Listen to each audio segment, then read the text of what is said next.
नमस्ते दोस्तों, स्वागत है आपका हमारे चैनल में। हाजिर हूँ फिर से एक नई कहानी के साथ। कहानी श्रृंगार।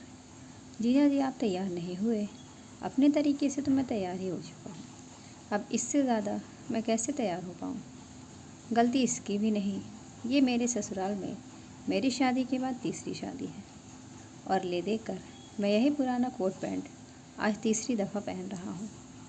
साले साहब तो नए सूट बूट में ये कहकर चल दिए, पर मैं थोड़ा सोच में पड़ गया। मुझसे छोटे वाले दामाद भी पैसे वाले हैं, उनके पहनावे की तो बात ही कुछ और है।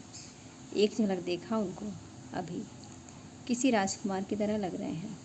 मैं आईने के पास खड़ा खुद को देख रहा हूँ। इससे अच्छा मुझे आना ही नहीं चाहिए था। रेणुका और बच्चों को ही भेज देता सिर्फ। आखिर मैंने तैयारी भी तो सिर्फ उन्हीं के लिए किया था। बच्चों के कपड़े और रेणुका की साड़ियाँ ही इतनी महंगी हो गई कि खुद के लिए बजट ही नहीं जमा पाया। तभी फिर से साले साहब आ गए। जीजा जी, मैं बच्चों को लेकर निकलता हूँ। नए वाले जीजा जी अपनी गाड़ी से मम्मी पापा को लेकर निकल गए हैं। आप भी जल्दी कीजिए, बाकी लोग भी रेडी हैं। आप सबको लेकर मैरिज हॉल पहुँचिए। ये रेणुका दी नज़र नहीं आ रही है। हाँ, मैं देखता हूँ। ये रेणुका भी ना मायके आ जाने के बाद खुद में ही बिजी रहती है। खुद तो 1 घंटे पहले तैयार हो गई थी, फिर से लगी होगी अपनी बहनों के साथ मेकअप में। झुंझलाहट में उसे ढूंढने नीचे उतर ही रहा था कि दरवाजे के किसी कोने से लग मेरे कोट का बाजू थोड़ा फट गया। अब क्या करूं? रही सही कसर भी। मैं वहीं पर एक कुर्सी पर बैठा कुछ सोच ही रहा था कि तेज कदमों से मेरी तरफ ही रेणुका को आते देखा। कहाँ चली गई थी तुम?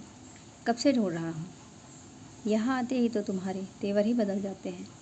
सिर्फ अपना ध्यान है तुम्हें। सारी तैयारियाँ करके दे दी है तुम्हें, फिर भी पता नहीं क्या। मैंने अपनी पूरी झुंझलाहट निकाल दी, पर मन हल्का नहीं हुआ।